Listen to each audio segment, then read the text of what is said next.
Hello friends, welcome to my YouTube channel the web pace education. So friends, একটা গুরুত্বপূর্ণ এবং breaking news সেটা হচ্ছে আজকে সারাদিনে ডিএ মামলার শুনানিতে যা যা ঘটেছে সুপ্রিম কোর্টে ডিভিশন বেঞ্চে তার ডিটেলস ব্যাখ্যা আপনাদের সামনে আমি ভিডিওর মধ্যে দিয়ে তুলে ধরার চেষ্টা করছি। তো এখানে আজকে যে মূল বিষয় সেটা হচ্ছে রাজ্য সরকারের তরফ থেকে যিনি আইনজীবী ছিলেন মনোজ সিংভি মহাশয় এবং অপরদিকে চাকরিজীবীদের তরফ থেকে যিনি আইনজীবী ছিলেন গোপাল সুব্রমণিয়াম, ওনাদের দুপক্ষের কিন্তু এক তুমুল একটা বচসার পরিস্থিতি তৈরি হয়, যেখানে রাজ্য সরকারের যা পরিস্থিতি তাতে করে কিন্তু ডিভিশন বেঞ্চের আইনজীবীগণ ডিভিশন বেঞ্চের বিচারপতিগণ সরাসরিভাবে এটা মন্তব্য করে ফেলেন যে আপনারা কি ডিএ দিতে আদৌ প্রস্তুত আছেন নাকি প্রস্তুত নেন। এটা নিয়ে কিন্তু গুরুত্বপূর্ণ মন্তব্য আসে। সেখানে এআইসিপিআই নিয়ে যা যা প্রশ্ন ঘটেছে তার ডিটেলস আপনাদের সামনে তুলে ধরার চেষ্টা করব। সাথে সাথে আইনজীবী গোপাল সুব্রমণিয়াম যে তাৎপর্যপূর্ণ বক্তব্য রেখেছেন বা রাজ্য সরকার ডিএ দিতে প্রস্তুত আছে কি নয় তার মধ্য দিয়ে আপনার সামনে তুলে ধরার চেষ্টা করছি এই ভিডিওতে। এবং সাথে সাথে বলে রাখি, যারা চ্যানেল নতুন আছেন অবশ্যই চ্যানেলটি সাবস্ক্রাইব করুন এবং পাশে থাকা বেল নোটিফিকেশন অন করবেন, যাতে করে এই ধরনের সমস্ত news update, notification, case update সমস্ত আপনাদের কাছে শেয়ার করতে পারি এবং আপনারা সম্পূর্ণভাবে তথ্যগুলো পেয়ে থাকেন। তো চলুন বেশি কথা না বাড়িয়ে আজকের আলোচনাতে কী কী ঘটেছে তা আলোচনা করার চেষ্টা করছি। ওকে, তো প্রত্যেকবারের মতো আমি যে ভিডিওগুলো নিয়ে আসি সেখানে একদম সুপ্রিম কোর্ট থেকে শুরু করে হাইকোর্টে যে সমস্ত আলোচনা হয় বিভিন্ন কেস আপডেট তা বাংলাতে আপনাদের সামনে তুলে ধরি। আর এই পিডিএফগুলো আপনাদের সামনে শেয়ার করে থাকি আমাদের অফিসিয়াল যে টেলিগ্রাম চ্যানেল রয়েছে দ্য ওয়েব পেস এডুকেশন, সেখানে কিন্তু আপনারা এই টেলিগ্রাম চ্যানেলেই কিন্তু পেয়ে যাবেন পিডিএফগুলো। তো অবশ্যই ভিডিও ডেসক্রিপশন বক্সে দেওয়া টেলিগ্রাম চ্যানেলে সকলেই যুক্ত হয়ে যাবেন। তো দেখুন, আজকে ডিএ কেস মামলাতে ডিএ মামলায় সুপ্রিম কোর্টে আজ সারাদিন কী ঘটলো তা বিস্তারিত জেনে নিন এই ভিডিওর মধ্য দিয়ে। তো রাজ্য সরকারি কর্মচারীদের যে মহার্ঘ ভাতা অর্থাৎ ডিএ, সেখানে মামলা নিয়ে সুপ্রিম কোর্টে আজকে শুনানিতে দিনভর চলল টানটান উত্তেজনা।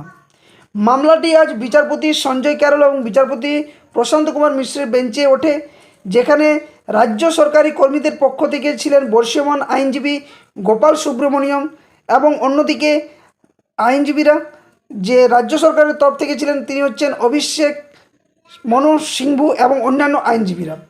আজকের শুনানিতে উঠে এলো একাধিক গুরুত্বপূর্ণ তথ্য ও যুক্তি যা মামলাকে এক নতুন দিশা দেখালো এবং কী ঘটেছে তার বিস্তারিত আপনাদের সামনে আমি তুলে ধরার চেষ্টা করছি। তো শুনানির মূল বিষয় দুটো নিয়েই ছিল আজকে, যেটা হচ্ছে একটা হচ্ছে সর্বভারতীয় উপভোক্তা মূল্যসূচক অর্থাৎ এআইসিপিআই এবং বছরে যে দুবার ডিএ দেওয়ার যে বিষয় সেটা নিয়ে। তো সর্বভারতীয় এআইসিপিআই নিয়ে কী বক্তব্য উঠে আসে না, কর্মীদের আইনজীবীরা অর্থাৎ যিনি ছিলেন গোপাল বাবু তিনি কিন্তু জোরালো সওয়াল করেন এবং মহার্ঘ ভাতা সর্বভারতীয় উপভোক্তা মূল্য সূচক যেটা এআইসিপিআই অনুযায়ী হওয়াটা উচিত বলে তিনি দাবি তোলেন। তারা বোঝানোর চেষ্টা করেন যে 1982 সালের নিয়ম অনুযায়ী 1992 সালের নিয়ম অনুযায়ী 100% নিউট্রালাইজেশনের কথা বলা হয় বা আছে, যা এআইসিপিআর দিকেই কিন্তু ইঙ্গিত করছে এবং এখান থেকে কিন্তু একটা চরম পরিস্থিতি তৈরি হয় আজকে বিচার চলাকালীন বা বিচারের যে শুনানির মধ্য দিয়ে। এবং সেখানে দ্বিতীয় যে বিষয়টা সেটা উঠে এসে সেটা হচ্ছে বছরে দুবার ডিএ নিয়ে। তো বছরে দুবার ডিএ দেওয়ার যে দাবি সে বিষয়েও কিন্তু আইনজীবীরা সওয়াল করেন। তারা বলেন যে রাজ্যের সরকার ইচ্ছাকৃতভাবে এবং অসৎ উদ্দেশ্যে নিয়মিত ডিএ দিচ্ছে না, যা গ্রহণযোগ্য নয় বলেও দাবি তোলা হয় কর্মীদের পক্ষ থেকে যিনি আইনজীবী ছিলেন বা চাকরি প্রার্থীদের তরফ থেকে যিনি আইনজীবী ছিলেন। এখানে কি বলা হয় গুরুত্বপূর্ণ তথ্য এবং প্রমাণ নিয়ে। তো শুনানির সময় কর্মীদের পক্ষের আইনজীবী গোপাল সুব্রমণিয়ম দুটি আরটিআই কপির কথা তিনি উল্লেখ করেন, যা দেবপ্রসাদ হালদারের করা বিষয়। এই আরটিআই থেকে জানা যায় যে, এবং এই আরটিআই রিপোর্টের যে কথা আমি এর আগেও কিন্তু আপনাদের সামনে ভিডিওতে তুলে ধরেছিলাম, যদি আগের ভিডিওগুলো দেখেন তাহলে বুঝতে পারবেন, কারণ এখান থেকেই মূল সূত্রপাত হচ্ছে রাজ্য সরকারের যে অনীহা বা যে পরিস্থিতি এবং অপরদিকে রাজ্য সরকারের ডিএ দেওয়ার না একটা যে পরিকল্পনা সেটা। তো সেখানে আরটিআই থেকে কী জানা যায় যে বঙ্গভবন এবং চেন্নাইয়ের কর্মীরা কেন্দ্রীয় হারে ডিএ পান এবং বঙ্গভবনের জন্য একটি স্থায়ী আদেশও রয়েছে। এই তথ্যটি রাজ্যের স্পেশাল লিভ পিটিশনকে অর্থাৎ এসএলপি সরাসরি চ্যালেঞ্জ করে, যা এই মামলার অন্যতম একটা গুরুত্বপূর্ণ প্রমাণ হিসেবে উঠে আসে আজকের শুনানির মধ্য দিয়ে।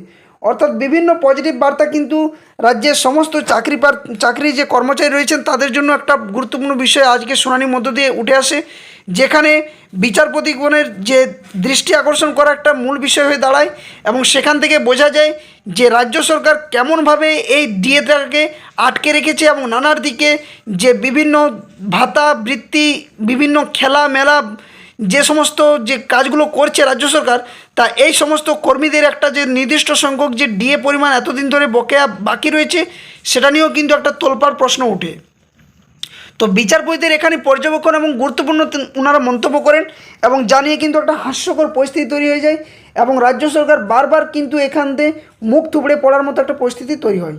তো এখানে কি ঘটেছে না, শুনানি চলাকালীন বিচারপতিরা একাধিক গুরুত্বপূর্ণ পর্যবেক্ষণ করেন।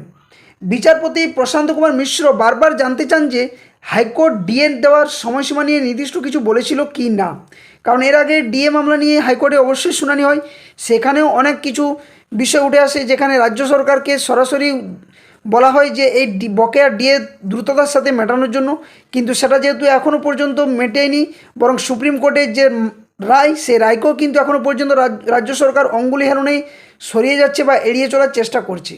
তো এর উত্তরে জানানো হয় যে হাইকোর্ট এবং ট্রাইব্যুনাল উভয়ই কিন্তু এআইসিপিআই অনুযায়ী ডিএ দেওয়ার কথা বলেছিল এবং রাজ্য সরকারকে এই বিষয়ে নির্দিষ্ট নিয়ম নীতি করতেও বলা হয়েছিল, যেখানে রাজ্য সরকার আদৌ এটা করেনি।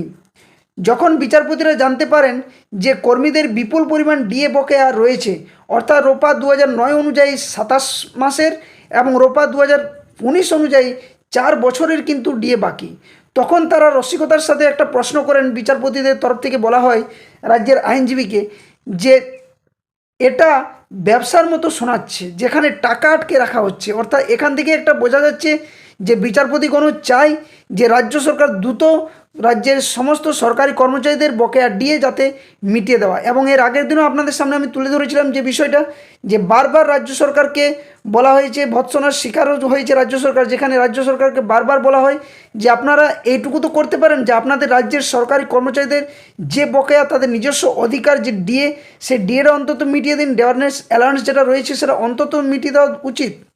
এই মন্তব্য থেকে কর্মীদের আইনজীবীরা মনে করছেন যে বিচারপতিরা রাজ্যের অন্যায্য অবস্থান সম্পর্কে কিন্তু অবগত হয়ে গেছেন এবং বিচারপতি সঞ্জয় করল এক পর্যায়ে বলে ওঠেন, কি বলে ওঠেন না, এখানে তিনি বলে ওঠেন যে বোঝা যাচ্ছে আপনারা কিছু দিতে চান না, যা রাজ্যের সদিচ্ছার একটা অভাবকেও কিন্তু স্পষ্ট করে তুলেছে আজকের শুনানির মধ্য দিয়ে।